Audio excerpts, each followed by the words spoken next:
मैं तो देखती हूँ। Good morning students. आज हम चैप्टर 1 के बैलेंसिंग वाली जो टॉपिक है दोबारा से करेंगे, क्योंकि आपको बैलेंसिंग में काफ़ी प्रॉब्लम आ रही है।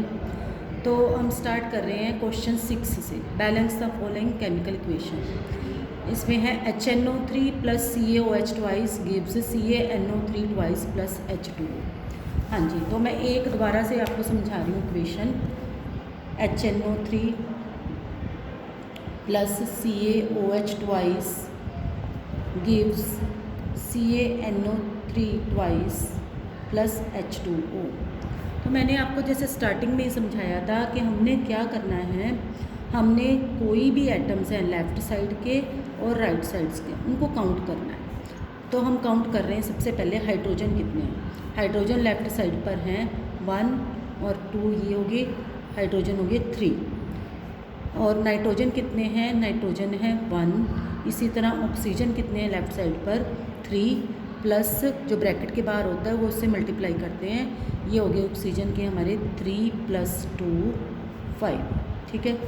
अब हमने राइट हैंड साइड पर देखना है और कैल्शियम है हमारा 1।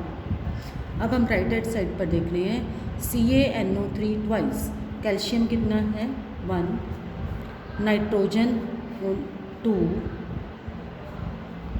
और जो ऑक्सीजन है यहाँ पर 3 है अंदर ब्रैकेट के, और बाहर कितना है 2। तो जो भी ब्रैकेट के अंदर है बाहर है, उन दोनों को हमेशा हमने क्या करना है, मल्टीप्लाई। ये हमेशा हमने ध्यान रखना है। तो ये ऑक्सीजन कितना हो जाएगा 3 × 2 = 6, ऑक्सीजन होगा 6। और यहाँ पर हाइड्रोजन कितने हैं हमारे 2, और ऑक्सीजन एक, ये ऑक्सीजन ये होगी, यानी ऑक्सीजन कितने होंगे हमारे 7। अब हम दोबारा से देखते हैं कि कैल्शियम लेफ़्ट साइड पर कितना है 1, राइट पर 1, यानी कि कैल्शियम हमारा बैलेंस है। हाइड्रोजन चेक करते हैं। हाइड्रोजन हमारे लेफ़्ट पर 3 है और यहाँ पर क्या है 2, यानी कि हमारी राइट हैंड साइड पर हाइड्रोजन कम। नाइट्रोजन 1 है और यहाँ पर नाइट्रोजन राइट हैंड साइड पर 2। स्टार्ट कर रहे हैं हम नाइट्रोजन से कि नाइट्रोजन यहाँ पर राइट हैंड साइड पर 2 है, तो यहाँ पर 1 है। तो मैंने क्या किया कि इसको HNO3 को मैंने क्या कर दिया 2 से मल्टीप्लाई। ठीक है। और अब हम काउंट करेंगे सारा। जब हमने इसको नाइट्रोजन को 2 से मल्टीप्लाई किया तो हमारे हाइड्रोजन कितने होंगे 2, और नाइट्रोजन कितने होंगे 2, ऑक्सीजन कितने होंगे 6। अब हम चेक करते हैं इसको। ये आ जाएगा हमारा CaNO3 ट्वाइस प्लस H2O। पहले हम लेफ़्ट साइड पर ही देखते हैं। लेफ़्ट साइड पर हमने आया 2 हाइड्रोजन, 2 ये हो गए हाइड्रोजन, और ये कितने हैं 2। हाइड्रोजन कितने हो गए अब हमारे 4, नाइट्रोजन कितने हो गए हमारे 2, यानी कि नाइट्रोजन हमारी बैलेंस हो चुकी है। नाइट्रोजन बैलेंस्ड है।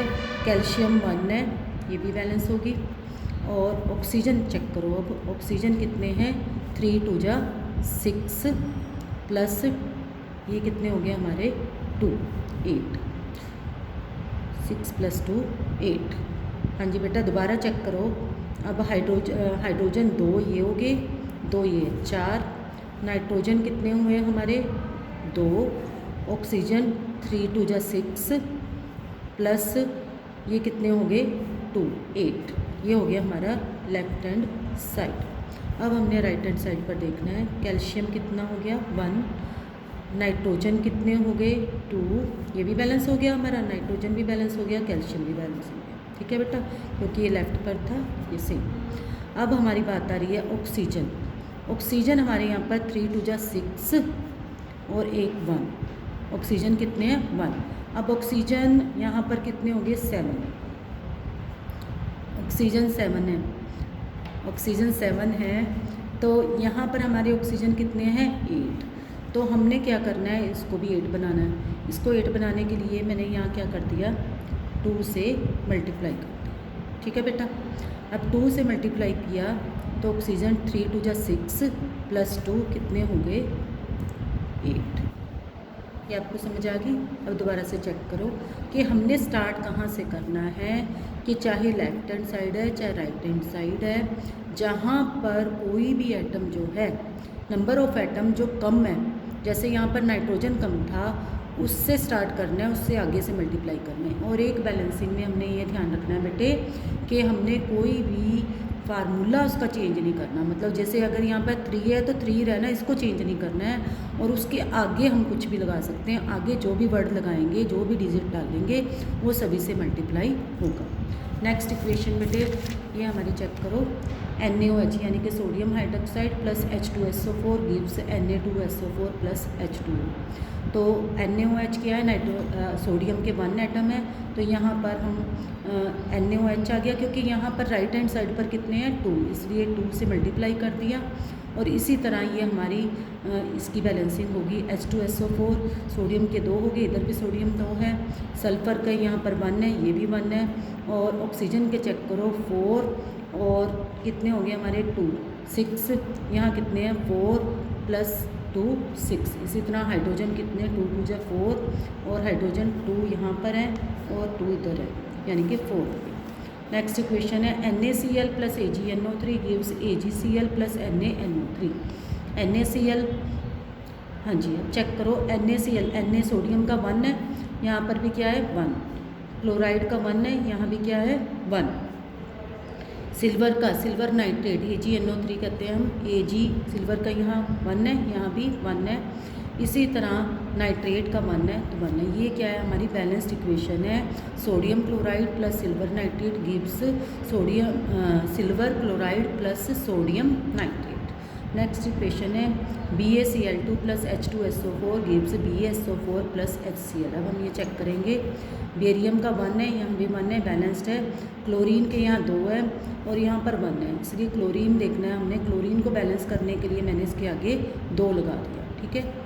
नेक्स्ट क्लोरीन बैलेंस हो गया। अब हमने हाइड्रोजन देखना है, हाइड्रोजन यहाँ 2 है और यहाँ पर हाइड्रोजन, क्योंकि जब मैंने यहाँ 2 लगा दिया तो हाइड्रोजन भी बैलेंस हो गया। और सल्फ़र कितने हैं 1, ऑक्सीजन कितने हैं 4, तो ये भी सारा बैलेंस हो गया। नेक्स्ट इसी तरह से हमने सारी बैलेंस्ड इक्वेशंस करनी है। Calcium hydroxide CaOH twice + CO2 gives CaCO3 carbon dioxide को, sorry calcium hydroxide plus carbon dioxide gives calcium carbonate plus water CaCO3 plus water. ये आपने सिर्फ पहले इनके सिंबल से इक्वेशन लिखनी है और उसको बैलेंस करना है, ठीक है जी। जिंक का सिंबल है Zn, सिल्वर नाइट्रेट का है AgNO3, zinc nitrate ZnNO3 twice, silver Ag। तो ये सारा जो मेथड मैं पहले समझा चुकी हूँ, उसी मेथड से हमने ये बैलेंस की है। नेक्स्ट है equation aluminium plus copper chloride. Aluminium का सिंबल है Al, कॉपर क्लोराइड CuCl2 और उसके बाद आता है एल्यूमिनियम क्लोराइड AlCl3। ये सारे फार्मूले हम 9th क्लास में कर चुके हैं, प्लस कॉपर C। बैलेंसिंग बिल्कुल जो पहले मेथड समझाए हैं 2 वीडियो में, अभी इस वीडियो में भी समझाए हैं, उसी मेथड से करनी है। नेक्स्ट है barium chloride BaCl2 plus potassium sulphate K2SO4 gives barium sulphate BaSO4 plus potassium chloride 2KCl। Copper oxide CuO plus hydrogen H2, copper Cu plus water H2O। Next question है, ये भी हमने बैलेंस्ड इक्वेशन लिखनी है। तो इसमें हमें दिया हुआ है, ये कई तरह के क्वेश्चन आ जाते हैं। कई बार तो आपको जस्ट जैसे पिछले में हमने किया था कि ये आपको इक्वेशंस ही दी हुई थी, उनको बैलेंस करना था। अब हमने जैसे किए थे वर्ड्स दिए हुए हैं, वर्ड्स को इक्वेशन बनानी है, उनको करना है। और इसमें भी हमने क्या करना है, वर्ड्स दिए हुए हैं और उनकी इक्वेशन बना के उनको बैलेंस करना है। तो इसकी हमने प्रैक्टिस करनी है, जो 9th वाले हमने फार्मूले करने दिए हुए हैं उन फार्मूलों की बार बार प्रैक्टिस करनी है। Potassium bromide KBr, barium iodide BaI2 gives potassium iodide. Potassium का सिंबल है K, आयोडीन का I, तो पोटाशियम आयोडाइड आ गया। बेरियम ब्रोमाइड है बेरियम BaBr2, ठीक है बेटा। तो ये 2KBr plus BaI2 gives 2Ki plus BaBr2। ये ध्यान रखना, ये एक्वस का मतलब है पानी में बना हुआ सोल्यूशन है। अगर कहीं पर S लिखा आता है मीन्स सॉलिड, एक्वस लिखा हुआ है तो क्या है वो, कि वो पानी में बना हुआ सोल्यूशन है। नेक्स्ट इक्वेशन है zinc carbonate ZnCnO3 gives ZnO plus CO2। Zinc oxide यानी कि ZnO, कार्बन डाइऑक्साइड का है CO2। यहाँ पर लिखा हुआ है G मतलब कार्बन डाइऑक्साइड क्या है, गैस। S लिखा है मतलब ये एक सॉलिड है। तो ये सिंबल जो साइड में ये शो करते हैं कि कोई चीज़ सॉलिड है, लिक्विड है या गैस है। जैसे ये एक्वस था, ये सॉलिड है, ये गैस है। इसी तरह हाइड्रोजन H2 ये भी गैस की फॉर्म में होगी। क्लोरीन Cl2 ये इक्वेशन हमने कल भी की थी। तो ये क्या बन जाता है, हाइड्रोजन क्लोराइड 2HCl। नेक्स्ट है मैग्नीशियम। मैग्नीशियम है Mg और साथ में हाइड्रोक्लोरिक एसिड। हाइड्रोक्लोरिक एसिड का सिंबल है HCl। तो जब ये मिल जाते हैं तो इनकी रिएक्शन हो जाएगी magnesium chloride MgCl2 plus hydrogen H2। Magnesium solid है, मैग्नीशियम रिबन, और ये जो MgCl2 बना है, मैग्नीशियम क्लोराइड बना है, ये मैग्नीशियम क्लोराइड क्या है आपका, एक्वस। एक्वस यानी कि पानी में गीला है सोल्यूशन, और H2 मतलब hydrogen gas. Exothermic reaction, endothermic reaction वैसे हम पहले भी कर चुके हैं। रिएक्शंस, एक्सोथर्मिक रिएक्शंस कौन सी रिएक्शन है, reaction in which heat is released. कल ये मैंने आपको डिटेल में समझाया था।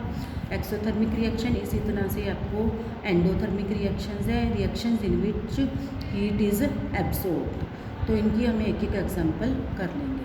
नेक्स्ट हमारा ये रेस्पिरेशन वाला क्वेश्चन हम कर चुके हैं। Why is respiration considered as exothermic reaction. Respiration में, क्योंकि रेस्पिरेशन इज़ कंसीडर्ड एक्सोथर्मिक, जब भी हम सांस लेते हैं या छोड़ते हैं तो उसमें सांस जब हम अंदर लेते हैं तो ऑक्सीजन अंदर लेते हैं। ये भी हमारा टॉपिकल हो चुका है कि उसमें क्या होता है, डाइजेशन ऑफ फूड होता है। जब भी फूड हम खा रहे हैं उसके ऊपर ऑक्सीजन जो हम अंदर लेके गए हैं वो फूड को क्या करेगी, बर्न करेगी। जब वो बर्न करेगी तो उसमें बहुत सारी क्या निकलेगी, एनर्जी।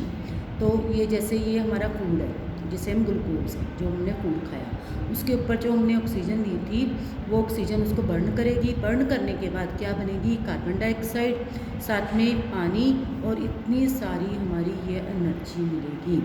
और क्योंकि ये एनर्जी निकल रही है इसलिए हम इसे कह रहे हैं exothermic reaction. Exo means, ex means निकलना, थर्मिक मतलब हीट। तो इसीलिए रेस्पिरेशन को हमने क्या कहा है, एक्सोथर्मिक रिएक्शन। नेक्स्ट है why are decomposition reaction called the opposite of combination reaction. Write equation for this reaction. एक मैं दोबारा से आपको समझा रही हूँ, डिकम्पोजिशन रिएक्शन और हमारी जो है कम्बिनेशन रिएक्शन।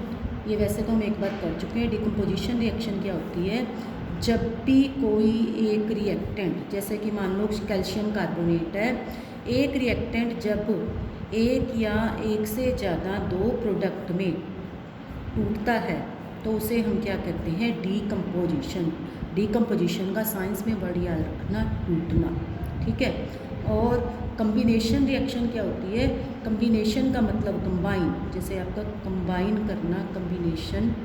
कम्बिनेशन का मतलब है जब दो रिएक्टेंट, ये इसका बिल्कुल उल्टा है, देखो दो रिएक्टेंट है सी और जुड़ के क्या बना रहे हैं, एक प्रोडक्ट। यानी एक रिएक्टेंट से दो प्रोडक्ट बन रहे हैं, उसे हम क्या कह रहे हैं, डिकम्पोजिशन रिएक्शन।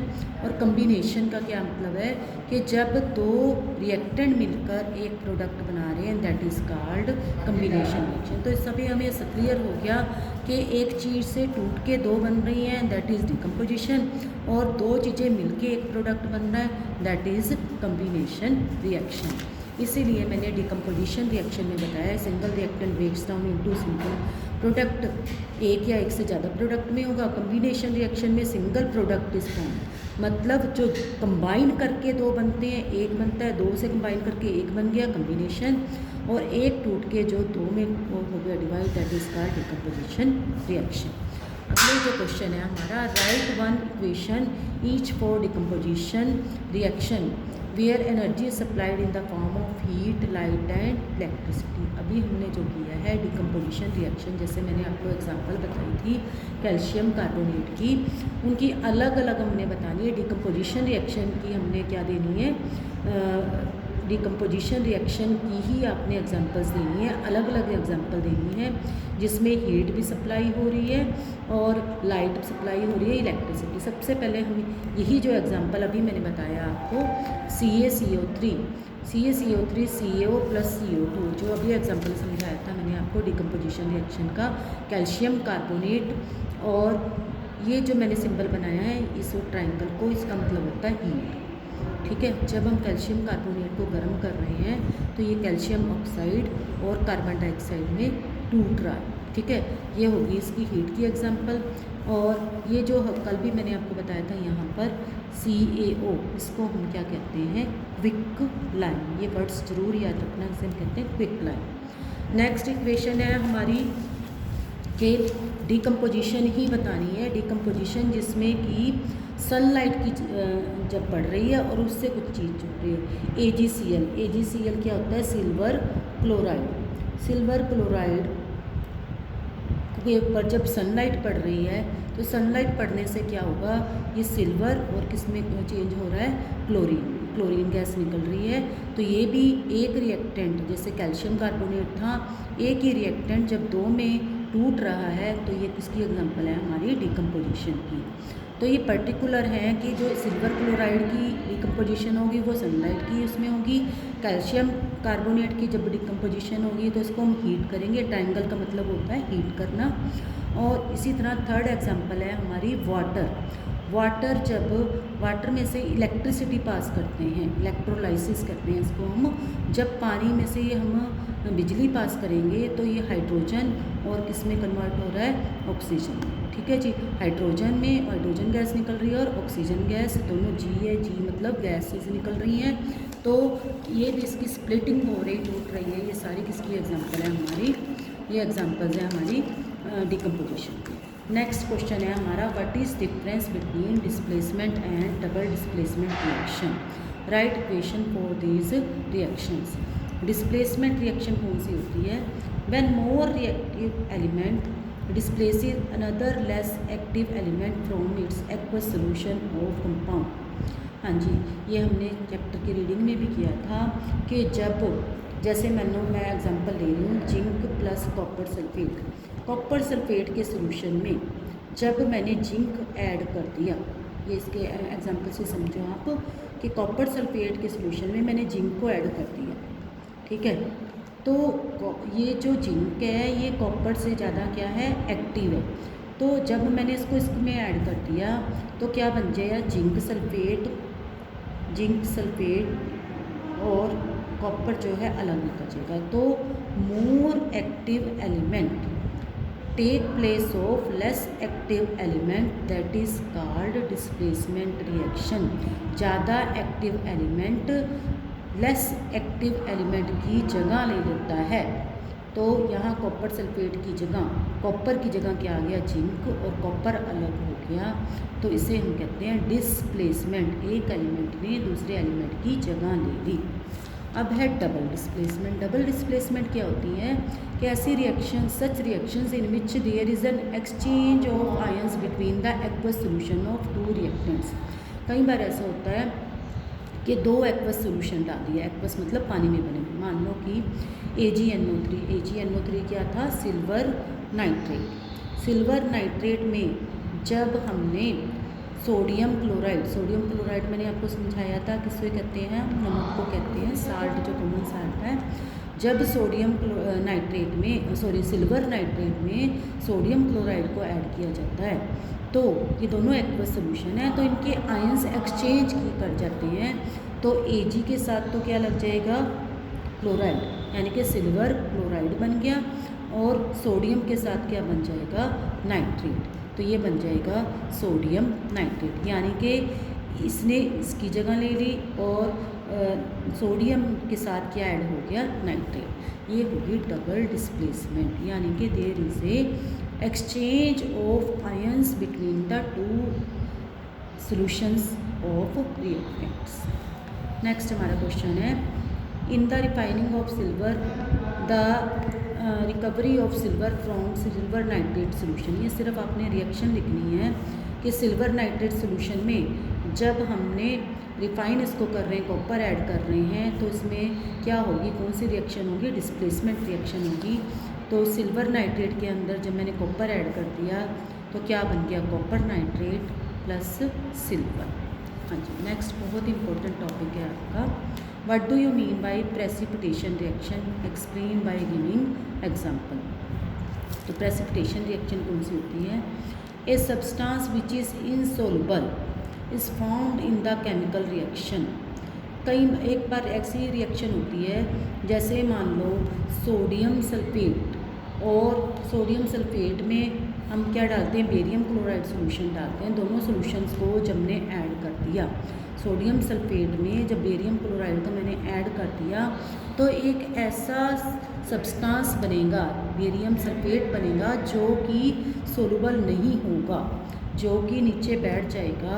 तो वो नीचे जब बैठ जाएगा, ये जो इनसोलुबल सब्सटेंस बना है, जो घुला नहीं है सब्सटेंस, उस सब्सटेंस को हम क्या कहते हैं, प्रेसिपिटेट। और ऐसी रिएक्शन जिसमें कि एक प्रेसिपिटेट बनता है उसे हम क्या कहते हैं, प्रेसिपिटेशन रिएक्शन। तो Na2SO4 sodium sulphate plus BaCl2 gives BaSO4 plus 2 NaCl। ये रिएक्शन की जो एग्जांपल है ये आपकी प्रेसिपिटेशन की रिएक्शन है। प्रेसिपिटेशन रिएक्शन में एक इनसोल्युबल सब्सटेंस बनता है। नेक्स्ट है ऑक्सीडेशन एंड रिडक्शन की एग्जांपल लेनी है। तो ये सिंपल लैंग्वेज मैंने आपको बताया था। ऑक्सीडेशन क्या होती है? ऑक्सीडेशन का मतलब है if a substance gains oxygen during a reaction it is said to be oxidise and the reaction is called oxidation reaction.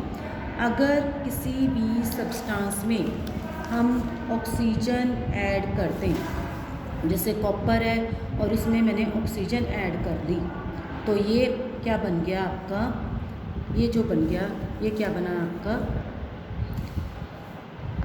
ये कॉपर ऑक्साइड जो बना कंबाइन हो गया, ये की होगी आपकी ऑक्सीडेशन रिएक्शन। सिंपल याद रखना है आपने, addition of oxygen, addition of oxygen is called oxidation reaction. और इसका बिल्कुल ही उल्ट है आपका रिडक्शन। रिडक्शन का क्या मतलब है? रिडक्शन है if a substance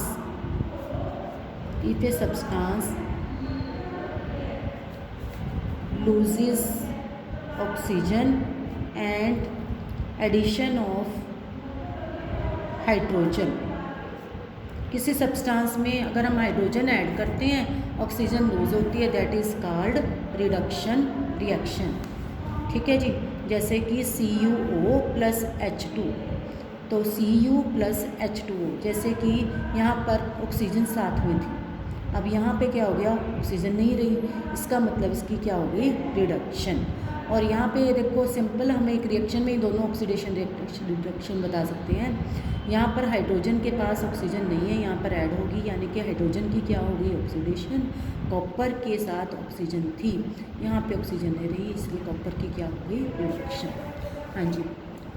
next question है, a shiny brown coloured element X on heating in air becomes black in colour. जब एक एलिमेंट दिया हुआ है आपको X, उसको हम गर्म करते हैं तो वो ब्लैक कलर का होता है। Name the element X and the black substance form. अब हमें कैसे पता लगेगा कि ये ब्राउन कलर का जो सब्सटेंस है वो जब ब्लैक हो गया कौन सा है, कैसे पता चलेगा? वैसे इस एलिमेंट का नाम होगा कॉपर। कैसे होगा कि जब हमने उसको गर्म किया, a black coloured compound formed on heating copper in air is copper oxide. क्योंकि जब भी किसी सब्सटेंस को हम ऐड करेंगे, गरम करेंगे उसमें ऑक्सीजन ऐड होगी। ऑक्सीजन ऐड होने से उसकी क्या बन जाएगी, उसकी ऑक्सीडेशन हो जाएगी। ऑक्सीडेशन होगी तो ये जो कॉपर था वो क्या हो गया, ब्लैक। क्योंकि जब हम इसको प्रैक्टिकली करेंगे हमें पता चल जाएगा कि जो शाइनी सब्सटेंस है वो जब हम उसको गर्म करेंगे, गर्म करने पर जो ब्लैक हुआ वो कौन सा था, कॉपर ऑक्साइड। नेक्स्ट है, why do we apply paint on iron articles. पिछले हमने इसमें चैप्टर में, पिछले टॉपिक में हमने पढ़ा था कोरोजन वाला। कोरोजन था कि किसी भी मेटल के ऊपर कुछ भी जब एयर या मॉइस्चर अटैक करती है तो वो क्या कर देती है, उसको ख़राब करना शुरू कर देती है। जैसे कि मैंने आयरन की एग्जांपल ली थी कि आयरन के ऊपर रस्ट लग जाता है। तो पेंट क्यों करते हैं? Paint forms a protective layer on the surface of iron. Paint जो है आयरन के ऊपर एक प्रोटेक्टिव लेयर बना देता है और ऑक्सीजन का उसके साथ कांटेक्ट जो है नहीं हो पाता, क्योंकि पेंट हो गया।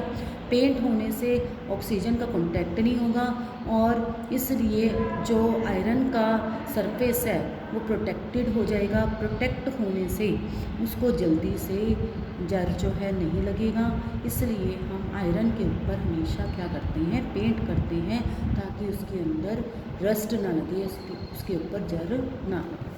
नेक्स्ट क्वेश्चन है, oil and fat containing food items are flushed with nitrogen. हाँ जी, जो हमारी आइटम्स ज़्यादातर, जैसे मैंने बताया था आपको, पैकेट्स वगैरह होते हैं, जैसे जो खाते हैं चिप्स के पैकेट्स हो गए, स्नैक्स हो गए, या कई बार दूसरी आइटम्स होगी आपकी जिनमें घी और तेल है या नमक वगैरह है, उन आइटम्स के अंदर हम ज़्यादातर नाइट्रोजन ऐड करते हैं। क्यों करते हैं? इसका आंसर है, oil and fat containing food items are flushed with an inert gas like nitrogen to protect the food item from getting oxidized. हाँ जी, तो जब भी कोई फूड आइटम है, फूड आइटम जिसमें कि ऑयल या फैट है, उसमें उसको अगर हम कुछ टाइम के लिए खुला रखेंगे तो उसके ऊपर ऑक्सीजन ऐड हो जाएगी। उसके अंदर ऑक्सीजन ऐड होने के कारण वो क्या करेगी, उसको ख़राब करना शुरू कर देगी, जो कि हमने बताया था रेंसिडिटी। ठीक है जी, तो उसको प्रिवेंट करने के लिए, उसको रोकने के लिए हम उसके अंदर क्या डाल देते हैं, नाइट्रोजन।